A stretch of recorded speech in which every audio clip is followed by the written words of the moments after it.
Masih bersama kami ya dari kelompok kami, yaitu Novia Ramadhani, Afifatul Nikmah, dan Mimun Nugroho. Ini dari lanjutan tadi. Ini kalau tadi surat An-Nahl ayat 43 sampai 44. Ini kami selanjutnya Quran surat Al-Kahfi ayat 66. Singkus menerangkan ya. Dari Quran surat Al-Kahfi ayat 66 berbunyi, A'udzu billahi minasyaitonir rajim. Bismillahirrahmanirrahim. Qala lahu Musa hal attabi'uka ala an tu'allimani mimma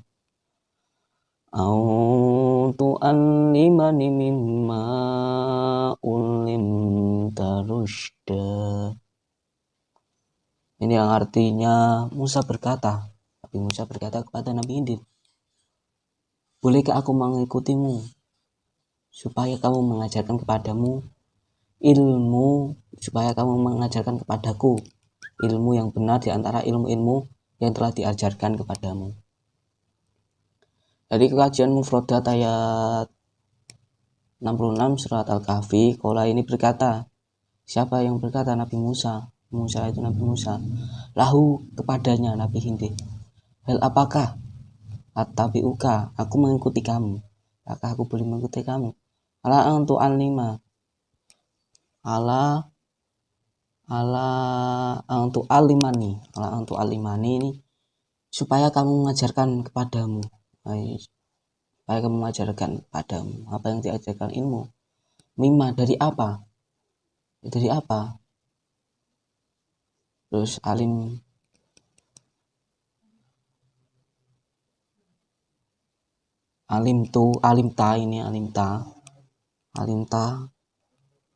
kamu telah diajarkan rusda, petunjuk atau kebenaran.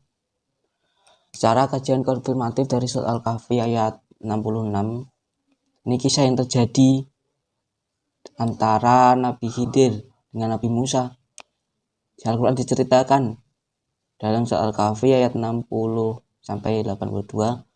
Menurut Ibnu Abbas, Ubay bin Ka'ab menceritakan bahwa ia mendengar dari Nabi Muhammad SAW bersabda, suatu hari Musa berdiri di hadapan Bani Israel atau berpidato di hadapan Bani Israel.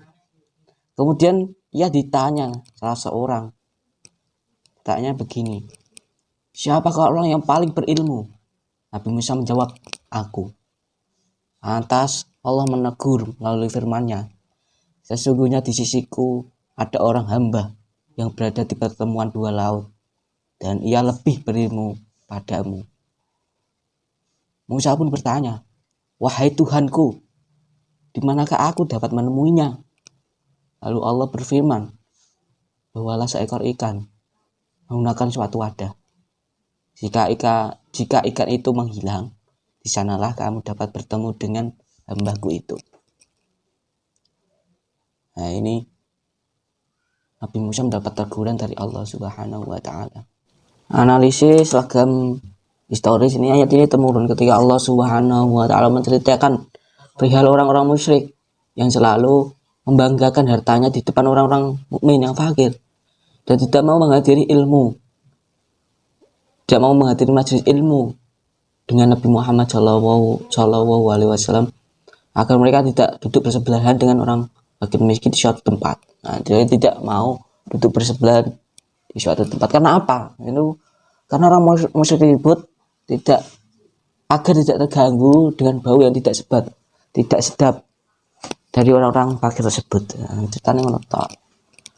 Nah, di dalam ayat ini juga menceritakan kisah Nabi Musa dengan hamba Allah yang soleh, ya anugerah ilmu laduni. Mungkin dari sini tahu ilmu laduni. Nah, ini sudah dijelaskan Quran surat Al-Alaq ayat 45 sudah mengisyaratkan keberadaan ilmu laduni itu, mana tersebut menyebutkan dua cara Allah Subhanahu wa ta'ala dalam memberikan pelajaran kepada manusia. Nah, ini tidak tahu ya ilmu ladun ini. Nah, pada suatu hari ini saya pernah mendengar kisah ya, kalau nggak salah nanti bisa kalau salah ya dibenarkan. Suatu hari Nabi Musa sama Nabi Khidir ini menyeberangi suatu danau atau apa gitu ya, ingat saya danau, pokoknya kalau nggak danau ya samudra atau lautan. Kemudian Nabi Musa sama Nabi Khidir menunggangi atau menaiki perahu milik orang anak yatim kalau tidak salah. Kemudian sampai di tengah-tengah ini perahu ini dilubangi oleh Nabi Khidir. Lantas Nabi Musa bertanya kepada Nabi Khidir, kenapa kok perahu ini dilubangi? Nah, ya saya gitu. Nah, kemudian selang beberapa jam atau menit atau berapa lama ini ada bajak laut dari situ ini habis dari kalau perahunya nggak dilubangi pasti ini perahunya akan diambil bajak laut. Kalau zaman dulu kan ropak atau apa gitu. Nah, bang, masih banyak lagi cerita Nuhadu nih Nabi Musa Nabi Khidir. Selanjutnya analisis ragam bahasa surat Al-Kahfi ayat 66 yang berbunyi A'udzu billahi minasyaitonir rajim. Qala lahu Musa hal attabi'uka al-ayah. Cara kolon kosor qala lahu dan ala an tu'allimani. Kemudian mada ala dan an tu'allimani. Kemudian asami ala dan an tu'allimani. Kemudian dari Fatah Warsh ini qala lahu Musa hal attabi'uka dan ala an tu'allimani. Ini lamnya ini ala dibaca 3 alif. Kemudian kosor aduri qala lahu Musa dibaca taklil ala an tu'allimani dan rosyada. Kemudian selanjutnya madah ala an tu'allimani rosyada. Kemudian taklil Warsh ini qala lahu Musa hal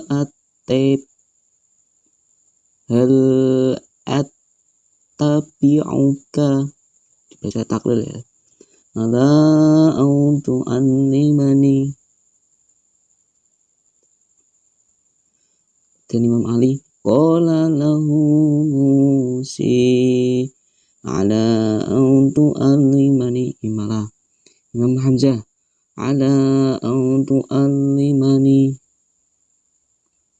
Dan yang kedua qala lahu Musa dibaca imalah.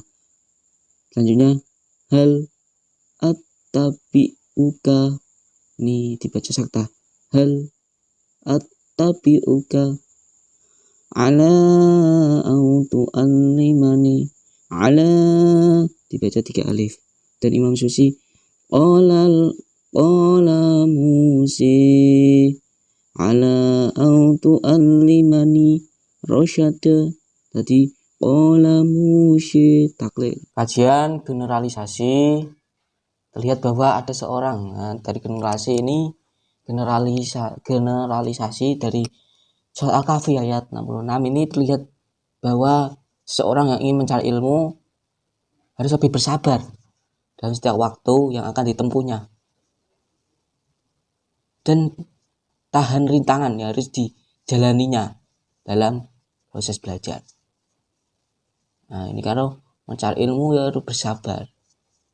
Kemudian mencari ilmu itu ada prosesnya atau rintangannya.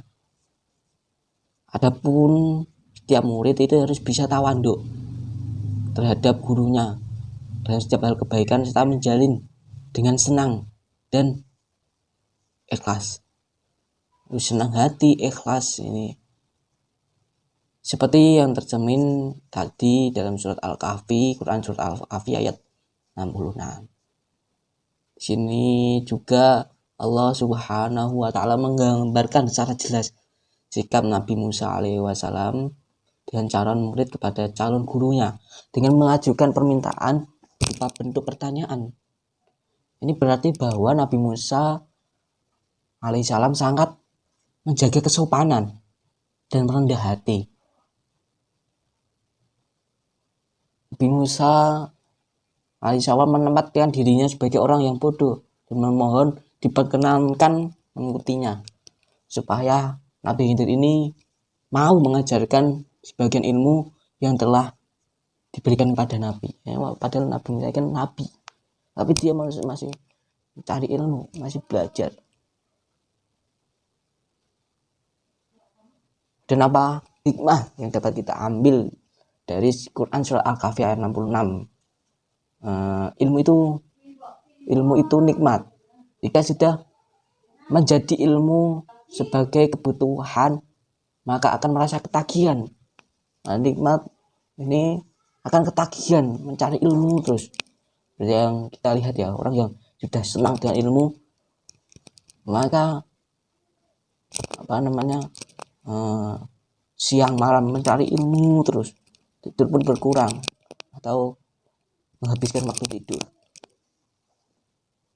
Kalau sudah dapat suatu kenikmatan dari ilmu, membaca buku seperti tidak mau ditutup sampai selesai, atau mendengar ceramah setiap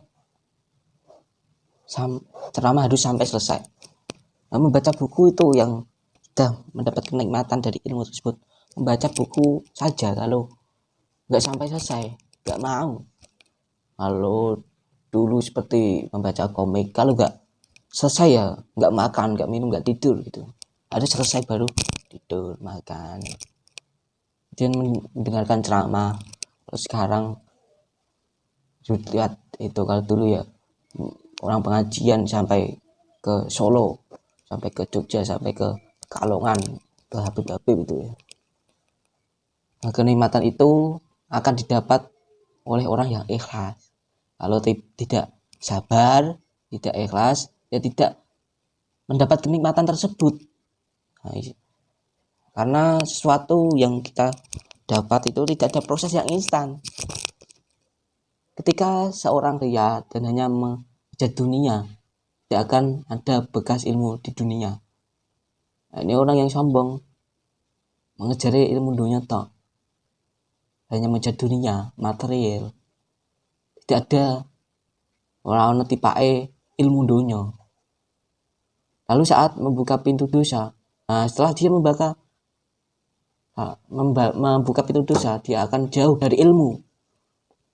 Bagaimana Rasulullah SAW mengumpamakan seorang alim dengan orang ahli ibadah tanpa ilmu. Nah, ini ada orang yang berilmu tidur dan ada seorang ibadah, ada orang yang ibadah tanpa ilmu.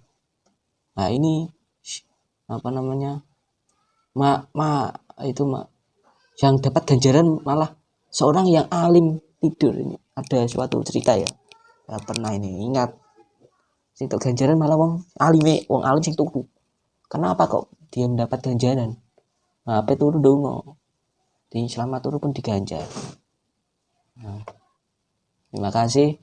Ini dari saya. Apabila ada kesalahan atau cerita yang kurang tepat, mohon dibenarkan, karena manusia ini tepatnya salah. Mohon dibenarkan dan dimaafkan. Allah Subhanahu wa taala aja Maha memaafkan. Masa kita sebagai umat manusia ini tidak memaafkan, tidak memaafkan sesama manusia. Tidak saya dimaafkan. Itu dia saja. Terima kasih dari kelompok kami. Ini yang tadi dari kelompok kami, yaitu surat Al-Kahfi dan surat An-Nahl tadi. Apabila ada kesalahan, mohon dimaafkan. Dari kami, terima kasih. Assalamualaikum warahmatullahi wabarakatuh.